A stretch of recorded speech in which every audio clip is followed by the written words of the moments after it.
Sean todos ustedes bienvenidos. En esta ocasión vamos a hablar acerca de los inquilinos morosos desde la postura española, mexicana, argentina y brasileña. Para tener en claro las posturas de los países latinoamericanos, debemos conocer quiénes son los inquilinos morosos. Para tener en claro esta definición, debemos saber que según la Real Academia Española, el inquilino es la persona que alquila o renta una vivienda o parte de ella para uso de habitación. Y moroso es la persona que se retrasa en el pago de una deuda o devolución de una cosa. Teniendo en cuenta estos significados, podemos entender que un inquilino moroso es la persona que se retrasa o se demora en el pago del alquiler de una vivienda rentada. Teniendo en claro estas definiciones, podemos empezar con la postura española. Cuenta que en España no cabe los derechos de arrendador sin contrato. Según su ley de arrendamiento urbano, el contrato verbal solo tiene duración de 1 año. Luego, el inquilino tiene derecho a las prórrogas anuales hasta al menos 5 años. El arrendador, ante el incumplimiento de las obligaciones del inquilino, debe notificarle con 30 días de antelación si existen razones concretas, ¿no? Puede ser el cambio de la cerradura, el deterioro grave de la vivienda o haber molestado a los vecinos.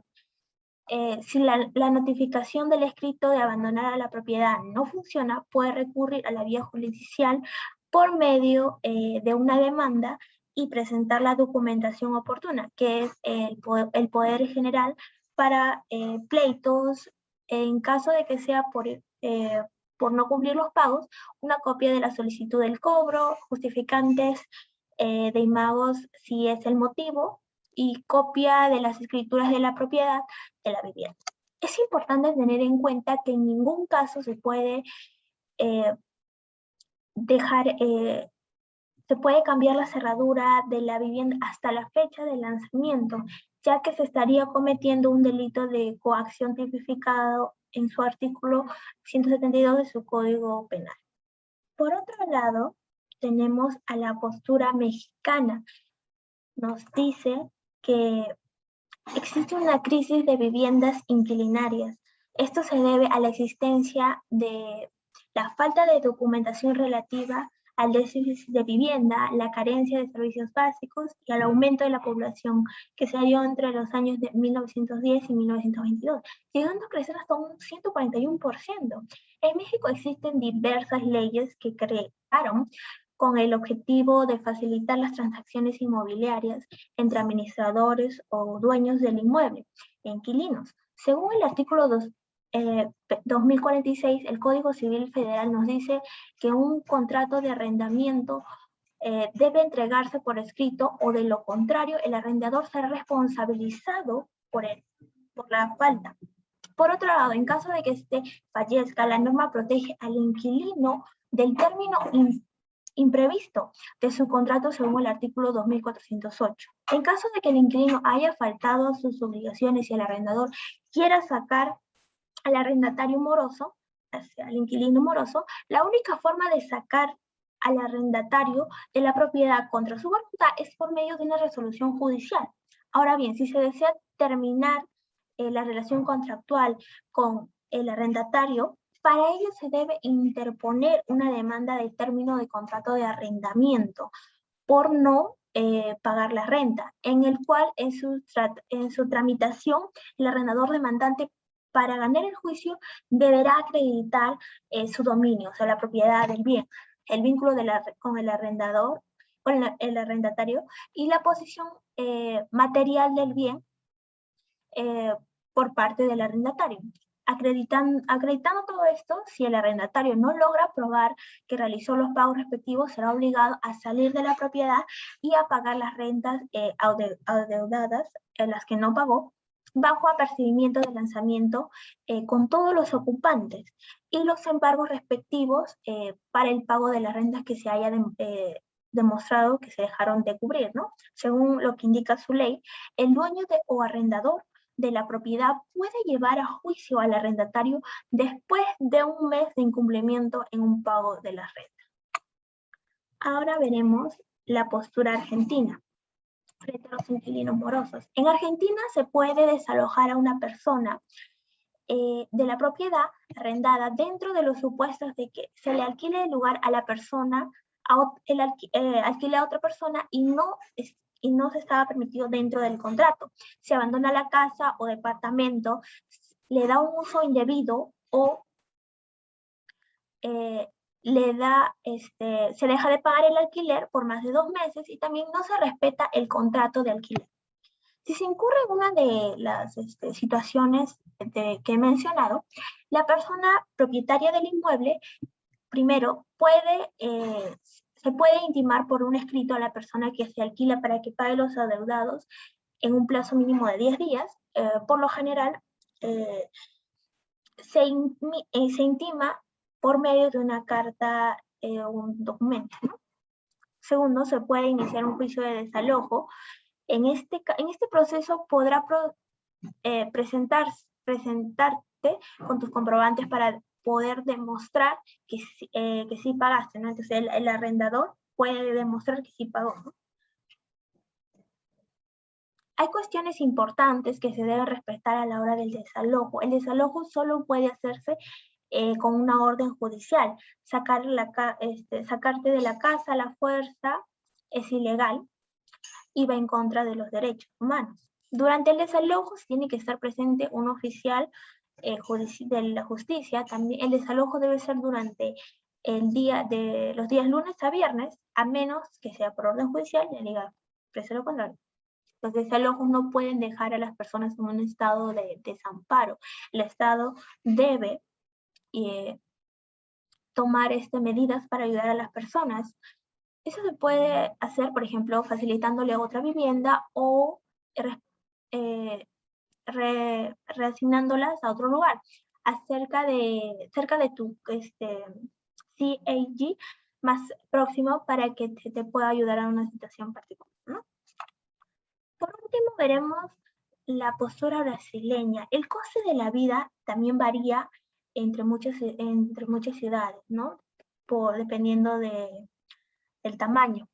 Un apartamento amueblado en Brasil, en Belém, costará alrededor de 1.410 reales brasileños, mientras que el mismo tipo de apartamento en Río de Janeiro costará alrededor de 2.690 reales. En el ordenamiento jurídico brasileño encontramos que tradicionalmente se ha adoptado una posición dualista de la responsabilidad, es decir, que se ha hecho la división en responsabilidad civil, contractual y extracontractual, la cual suele ser explicada en los manuales de derecho civil brasileño, a partir de las cuales se desprende el deber de indemnizar, similar a la generalidad de los ordenamientos jurídicos vistos hasta el momento. Por lo general, los inquilinos a largo plazo deberán pagar de 2 a 3 meses de renta como depósito.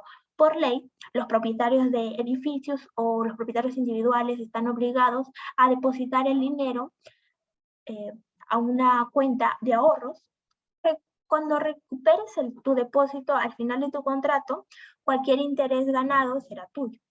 Para los inquilinos a corto plazo, los contratos en personas generalmente solo requiere pagos mensuales. La ley brasileña establece que los propietarios solo pueden solicitar una forma de garantía, ya sea de forma de un fiador o un gran depósito. Muchos contratos de alquiler en Brasil también requieren certificación notarial. Por lo general, esto deberá hacerse en Brasil, ya que los propietarios no suelen aceptar documentos notariales en el extranjero. Hay una gran cantidad de contratos de alquiler, tal como sucede en otros países. En conclusión, podemos decir que la figura del inquilino moroso existe desde hace muchos años y se debe a los problemas económicos y sociales de cada respectivo país. Además, podemos decir que en los 4 países es importante la notificación que se realiza al arrendador cuando se incumple en sus obligaciones de arrendamiento y cabe la figura jurídica del desalojo en los 4 países mencionados. Muchas gracias. Obligaciones y derechos en un arrendamiento. En cuanto al arrendador, la principal obligación del arrendador es entregar el bien arrendado en buen estado al arrendatario, así como con todos sus accesorios en el plazo, lugar y estados convenidos. Si no se indica en el contrato el tiempo ni el lugar de la entrega, debe realizarse inmediatamente donde se celebró, salvo que por costumbre debe efectuarse en otro lugar o época. Esto lo encontramos en el artículo 1678 del Código Civil. Otro punto es también que debe mantenerse el arrendatario en el uso del bien durante el plazo del contrato y a conservarlo en buen estado para el fin del arrendamiento. También debe realizarse durante el arrendamiento todas las reparaciones necesarias, salvo pacto distinto. En cuanto al arrendatario, las obligaciones básicas del arrendatario se encuentran reguladas en el artículo 1681 del Código Civil. El primero es recibir el bien, cuidarlo diligentemente y usarlo para el destino con el que se le concedió. A pagar puntualmente la renta en el plazo y lugar convenidos. También a pagar puntualmente los servicios públicos suministrados en beneficio del bien.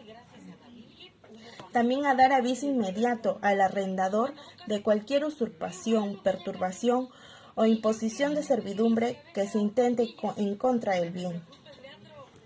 También a permitir al arrendador que inspeccione por causa justificada previo aviso de 7 días.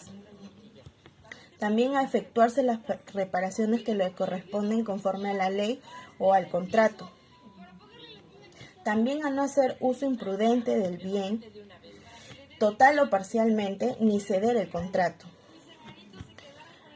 También a no introducir cambios ni modificaciones en el bien. También a devolver el bien si el arrendador, al vencerse el plazo del contrato, en el estado en el que lo recibió. Asimismo, el arrendatario será responsable tanto por la pérdida o el deterioro del bien que ocurra en el transcurso del arrendamiento. Esto se encuentra en el artículo 1683 de nuestro Código Civil. También este estará obligado a dar aviso inmediato al arrendador de las reparaciones que vaya a efectuar, aunque si se trata de reparaciones urgentes, debe realizarse directamente con el arrendatario y tendrá derecho a un reembolso siempre y cuando que avise al mismo tiempo al arrendador. Eso lo encontramos en el artículo 1682 del Código Civil.